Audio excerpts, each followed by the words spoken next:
황보선의 출발 새 아침.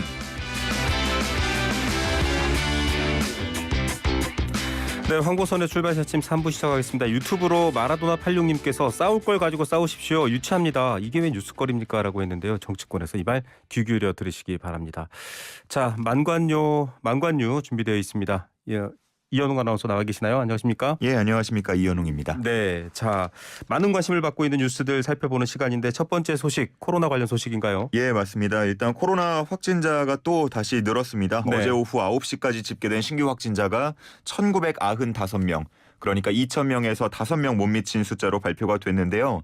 이렇게 되면 0시 기준으로 발표될 어제 하루 총 신규 확진자는 2,200명 안팎이 될 것이다 라는 전망이 나오고 있습니다. 네. 이전에 이제 우리나라 최다치가 지난 11일에 2,222명이었는데 네. 뭐 이를 넘어설 가능성도 있다고 볼 수 있겠고요. 네. 상황은 여전히 심각하다 이렇게 볼 수 있습니다. 네, 하루 최대 감염자 숫자를 넘어설 것이다라는 얘기가 나오고 있습니다. 그래서일까요? 지금 수도권은 거리두기 최고 단계인 4단계를 적용하고 있는데 이거 연장하거나 더 강화해야 되지 않냐 이런 말도 나올 수 있고요. 또 실효성에 대해서도 좀 궁금해하시는 분들이 있다고요. 예, 맞습니다. 다음 주부터 적용될 사회적 거리두기 방침이 이제 내일 20일에 공개가 됩니다. 네. 당연히 뭐 지금보다 완화하는 거는 좀 쉽지 않을 거란 전망이 우세하고요. 네. 다만 이전처럼 업종별로 강화 또는 완화 같은 추가 조치가 나올지 좀 주목되고 있습니다. 예. 자, 뭐 전쟁 중에도 아이들은 학교를 가고 결혼을 하고 태어나는데 역시 코로나 중에도 결혼도 하고 예. 여러 가지 인생 중대사가 진행됩니다.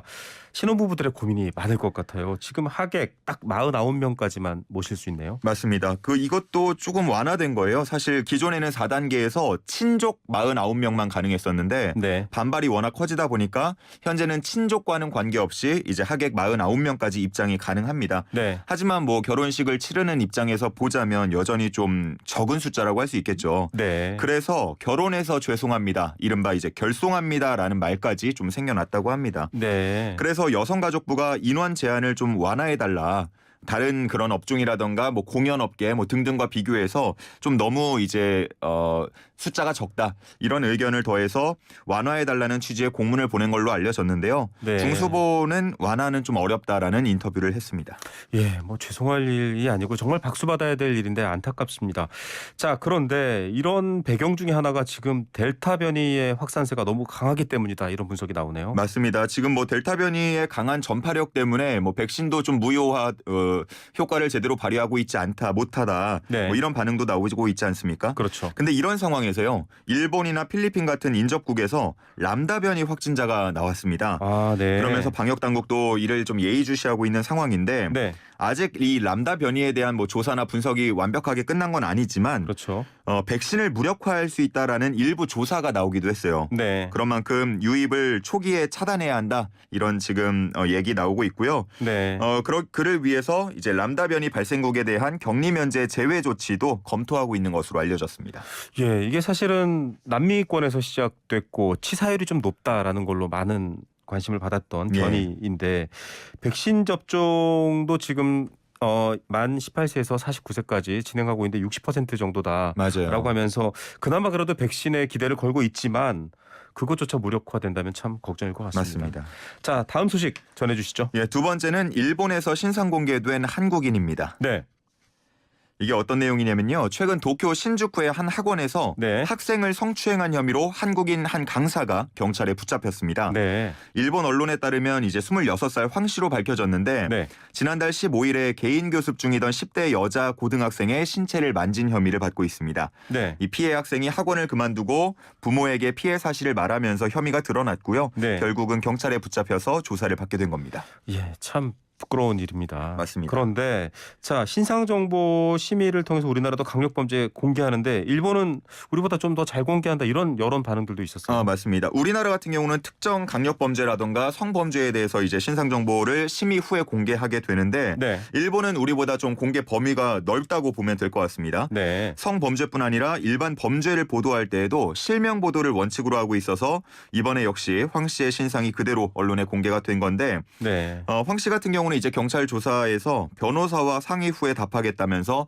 그 구체적인 진술은 좀 미룬 것으로 알려졌습니다. 네, 차에 타고 마스크를 쓰고 있는 사진을 놓고 많은 분들이 댓글을 달았습니다. 그만큼 범죄자에 대한 인권뿐만 아니라 피해자에 대한 보호라든지 인식도 많이 요구되는 것 같습니다. 다음 맞습니다. 소식으로 넘어갈게요. 예. 자, 음주운전 관련 소식이네요. 예, 음주운전자의 숙취 해소제 광고가 좀 논란이 되고 있는데 네. 이게 농구 선수 출신 방송인 허재 씨 얘기입니다. 네. 최근에 뭐 여러 방송을 통해서 굉장히 친근한 이미지를 쌓아와서 여러 또 뭐 예능 프로그램이라던가 아니면 광고 같은 그렇죠. 거에서 노출이 되고 있는데요. 네. 근데 이 허재 씨가 이제 과거에 음주운전 전력이 있다라는 맞아요. 게 밝혀진 겁니다. 네. 1993년부터 2003년까지 총 5번의 음주운전이 적발됐고요. 당시에 뭐 면허가 취소당하거나 아니면 국가대표 자격을 반납한 적이 있었습니다. 네. 이분이 사실은 방송에서도 좀 주당 이미지가 강하긴 한데 음주운전 5번이라니요. 좀 놀랐네요. 예, 그러다 보니까 뭐 다른 광고면 모르겠지만 숙취 해소제 광고 모델로 나서는 게 이게 적합한 것이냐, 적당한 것이냐, 뭐 이런 반응들 나오고 있고요. 네. 뭐 누리꾼들 사이에서는 이른바 이제 선 넘었다, 뭐 이런 얘기들도 하고 있습니다. 네. 반면에 뭐 좀 일부긴 한데요. 앞으로 그러지 않으면 된다라는 옹호 댓글도 일부 있었습니다. 예, 숙취해소제 광고라. 자, 본인은 입장 밝혔나요? 아직 허재 씨 뭐 공식 입장 나온 거 없고요. 광고주 측면에서도 이런 비판에 대한 별다른 대응은 나오지 않고 있습니다. 네. 자, 다음 주제로 넘어가 보겠습니다. 어떤 댓글에서 이 대통령 후보야말로 가장 일관되고 구체적인 정책을 제시하고 있다. 네. 사실 이게 왜 제가 끝에 웃음을 살짝 붙였냐면요. 그만큼 지금 이제 주요 정치인들에 대한 실망 때문에 아마 나온 반응일 겁니다. 맞습니다. 백마를 타고 장군의 옷을 입고 대선 출마한 분이에요. 예. 이분은 굉장히 화제를 몰고 다니시는 분이죠. 허경영 국가혁명당 명예대표인데 네. 이제 어제 대선 출마 선언을 했습니다. 말씀하신 대로 예전에 이제 좀 황당하다는 반응을 얻었던 그런 공약들이 맞아요. 지금에 와서는 재평가되고 뭐 이런 경우도 발생을 하는데요. 네. 허경영 명예대표 지난 1997년 그리고 2007년에 이어서 세 번째 도전이 되겠습니다. 네. 뭐 당연히 이번에도 그 남다른 등장만큼이나 공약이 주목을 받았는데요. 네. 이번 공약 일단 대통령에 당선이 되면 본인이 당선 후에 2개월 내에 네. 만 18세 이상 모든 국민에게 1억 원씩을 주겠다고 했고요. 네. 매월 국민 배당금 150만 원도 약속했습니다. 아, 이거 그냥 이 정책 자체로만 놓고 보면 지금 코로나로 힘든 국민들한테 굉장히 그렇죠. 반가운 소식인데 이게 절박하게. 실현 가능한가 뭐 이런 의문은 좀 남죠. 네. 그러면서 또 여러 가지 공약들도 걸었습니다. 물론 이게 맞습니다. 실현 가능성이 있을지 여부는 여러분들이 판단하면서 들으셔야 됩니다. 예, 뭐 돈이나 집 걱정 때문에 이제 결혼 좀 포기하는 경우가 많다라고 하면서 네. 결혼 수당 1억 원, 주택 자금 2억 원, 네. 출산 수당 자녀 한 명당 5천만 원 지급도 공약으로 내걸었습니다. 예, 참 특이하네요. 자, 근데 앞서 한번 확인을 못한 부분인데 아니 왜 조선시대 때 장군 옷과 칼도 차시고 백마도 타세요? 왜 이런 복장으로? 이게 뭐 그냥 한 건 아니겠죠, 당연히. 네.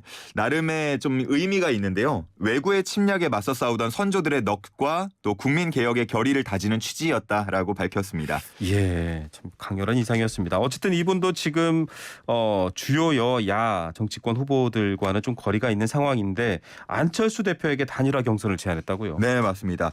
이 안 대표를 먼저 추켜 세웠는데요. 이 나라의 보배이자 약자를 대변하는 참신한 정치 지도자다라고 하면서 새 정치를 실현하고자 하는 그 열망을 높이 평가한다, 존경한다라는 표현까지 썼습니다. 네. 그러면서 국민 경선을 통해서 단일화를 하자라고 제안했는데요. 뭐 이에 대해서 국민의당 지도부는 특별한 입장이 없다라고 답했습니다. 네, 뭐 특별한 입장이 없다라고 하지만 국민들이 왜 차라리 이 후보에 대해서 이렇게 웃음 섞인 반응을 하는지에 대해서는 정치권에서 새겨 들으셔야 될 것 같습니다. 자, 오늘 많은 관심을 받은 뉴스 감사합니다. 네, 감사합니다. 네, 이현웅 아나운서였습니다.